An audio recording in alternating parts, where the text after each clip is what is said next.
Morning students. आपण सगळेजण मला वर्गात बसले आहेत.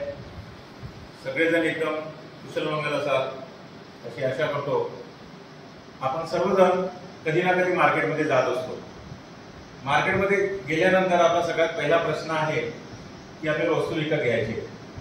वस्तू विकत घेऊन तर घेतो, पण ती घरी आणण्यासाठी आपल्याला काही पिशवीची गरज पडते. पिशवीची त्यावेळेस आपण घरून एकदा पिशवी नेतो किंवा मार्केटमधून परचेस करतो आणि त्या पिशवीत जे संबंधित सगळं मटेरियल आपण घरी घेऊन येतो. तर याच्यातून आपल्याला हे बघायला मिळेल की ते मटेरियल किंवा त्या वस्तू घरी आणण्यासाठी आपल्याला कॅरी मीडिया वापरायचा आहे. कॅरी बॅग वापरतो आपण. त्या कॅरी बॅगच्या सहाय्याने आपण ती वस्तू घरी आणतो आणि मग काम झालं की त्या पिशवीचा विल्हेवाट लावतो. अशा प्रकारे आपल्या रेफ्रिजरेशन मध्ये कॅरी मीडियम म्हणून आपण रेफ्रिजरंट वापरतो. त्या रेफ्रिजरंट बद्दल आपण आज माहिती बघणार आहोत. मित्रांनो, आजचा टॉपिक आहे आपला रेफ्रिजरंट. आपल्या रेफ्रिजरेशन सिस्टम मध्ये महत्वाचा घटक जे आपण पार्ट्स बघितले, कॉम्प्रेसर, कंडेन्सर, एक्सपान्शन, इव्हॅपोरेटर, या सिस्टम मध्ये जोडलेल्या पार्ट्स मध्ये जे सर्क्युलेट होण्याचं फ्लुइड आहे त्या फ्लुइडचं नाव आहे रेफ्रिजरंट. हे रेफ्रिजरंट काय आहे, रेफ्रिजरंटची आवश्यकता काय आहे, कोणकोणते प्रकार या रेफ्रिजरंटचे आहेत आणि हे रेफ्रिजरंट का बरं आपण दिवसेंदिवस बदलवत चाललो आहे. पूर्वीच्या काळात वेगळा रेफ्रिजरंट होता, आजच्या काळात तो वेगळा आहे. उद्याची गरज काय आहे याच्याबद्दल आपण या रेफ्रिजरंट चॅप्टर मध्ये आपण आज बघणार आहोत. तर रेफ्रिजरेशनची जर आपण हिस्ट्री बघितली तर सर्वात पहिले चायनीज पीपल आहे, चायनीज लोक आहेत, त्यांनी वाईन आणि अदर डिलिशियस फूड प्रिझर्व करण्यासाठी नॅचरल आईसचा वापर केला. नॅचरल आईस खूप पूर्वी, ज्यावेळेस आपला जन्म पण झालेला नव्हता त्यावेळेस नॅचरल आईसचा वापर करून केला. आणि त्याच ठिकाणी आपल्या इंडियन किंवा इजिप्तचे जे लोक आहोत आपण लोकांनी एका मातीच्या भांड्याचा वापर केला. त्याच्या सहाय्याने आपण थंड पाणी तयार करत होतो, थंड पाणी मिळत होतं. त्यातच आपण आपले खाद्यपदार्थ पण ठेवत होतो. अशा प्रक्रियेनंतर 1834 मध्ये जॅकब पर्किन्स नावाच्या शास्त्रज्ञाने रेफ्रिजरेशनचा शोध लावला आणि शोध लावल्यावर रेफ्रिजरेशन सिस्टम तयार केली. तर या रेफ्रिजरेशन सिस्टम मध्ये जे आपण आता बघत आहोत, कॉम्प्रेसर, कंडेन्सर, एक्सपान्शन वॉल, इव्हॅपोरेटर, या रेफ्रिजरेशन सिस्टमचा वापर करून रेफ्रिजरेशन पद्धत तयार करत होते. तर ज्यावेळेस रेफ्रिजरेशन सिस्टम पहिल्यांदा आपल्याकडे कार्यान्वित झाली त्यावेळेस इथर नावाचा रेफ्रिजरंट आपण वापरत होतो आणि त्यावेळेस कॉम्प्रेसर पण हँड ऑपरेटेड होता. Hand operated. आज कसं आहे, इलेक्ट्रिकल प्राइम मूव्हर आहे. इलेक्ट्रिकल सप्लाय दिला तर कॉम्प्रेसर रन व्हायला सुरू होते आणि त्या ठिकाणी वॉटर कूल कंडेन्सर आणि इव्हॅपोरेटर लिक्विड कूलर म्हणून वापरत होते. तर अशा प्रकारच्या रेफ्रिजरेशन सिस्टमची सुरुवात 1834 मध्ये झाली. त्यानंतर 1850 ते 70 मध्ये अमोनिया वॉटर असे जे रेफ्रिजरंट आहेत हे रेफ्रिजरंट मार्केटमध्ये आले, ज्याचा वापर सर्रास करण्यात येत होता. आणि त्यानंतर 1900 सीझन मध्ये सल्फर डायऑक्साइड, मिथाइल क्लोराईड अशा सारखे रेफ्रिजरंट घरगुती रेफ्रिजरेटर मध्ये वापरले जात होते.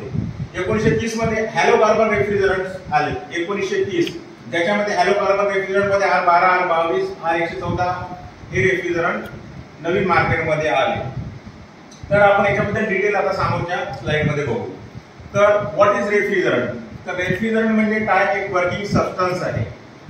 अशी एक वस्तू जिला द्रवाला जर उष्णता दिली तर वाफेत रूपांतर होते आणि वाफेतून उष्णता काढून घेतली तर द्रवात रूपांतर होते. अशा वस्तूला आपण रेफ्रिजरंट म्हणू. जसं उदाहरणार्थ आपण पाणी सुद्धा आहे रेफ्रिजरंट आहे. ज्याला उष्णता दिली तर वाफेत रूपांतर होते, उष्णता काढून घेतली तर द्रवात रूपांतर होते.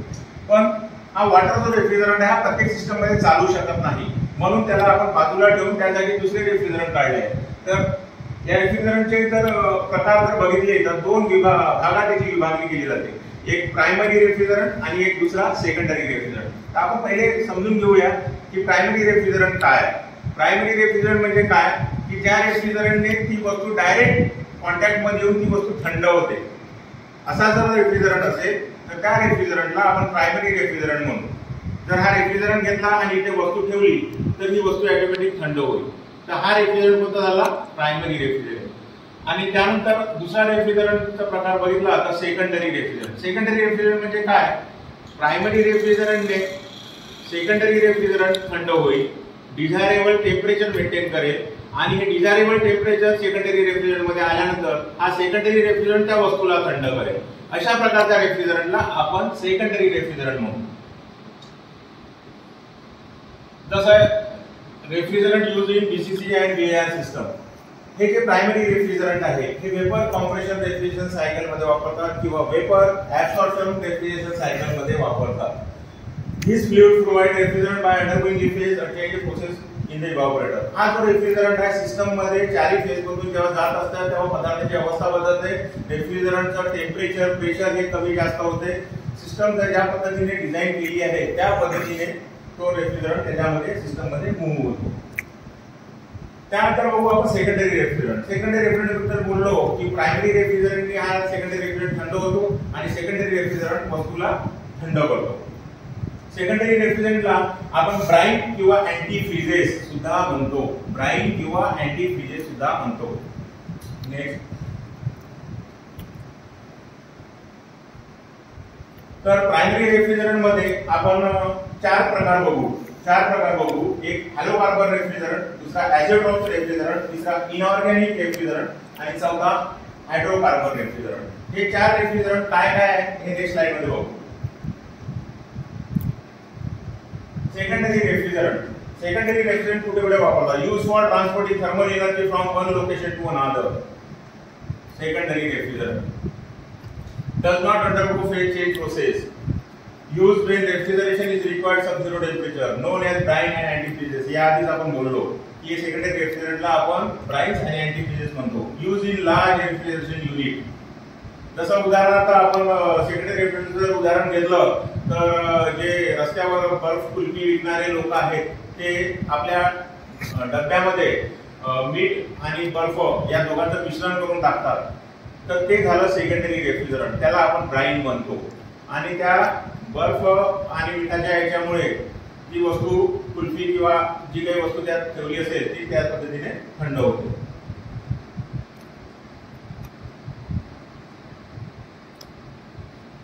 तर सेकंडरी रेफ्रिजरंट मध्ये जर आपण बघितलं तर कॅल्शियम क्लोराईड,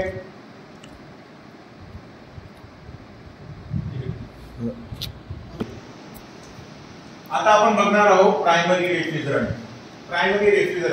हे तीन ते चार ग्रुप मध्ये डिवाइड होते. आपल्या स्क्रीनवर तीन ग्रुप आहे. याच्यानंतर एक चौथा ग्रुप आहे हायड्रोकार्बन HC. तर सगळ्यात पहिले आहे CFC क्लोरोफ्लोरोकार्बन. याला फ्युएल ग्रुप सुद्धा म्हणतात. दुसरा आहे HCFC हायड्रोक्लोरोफ्लोरोकार्बन.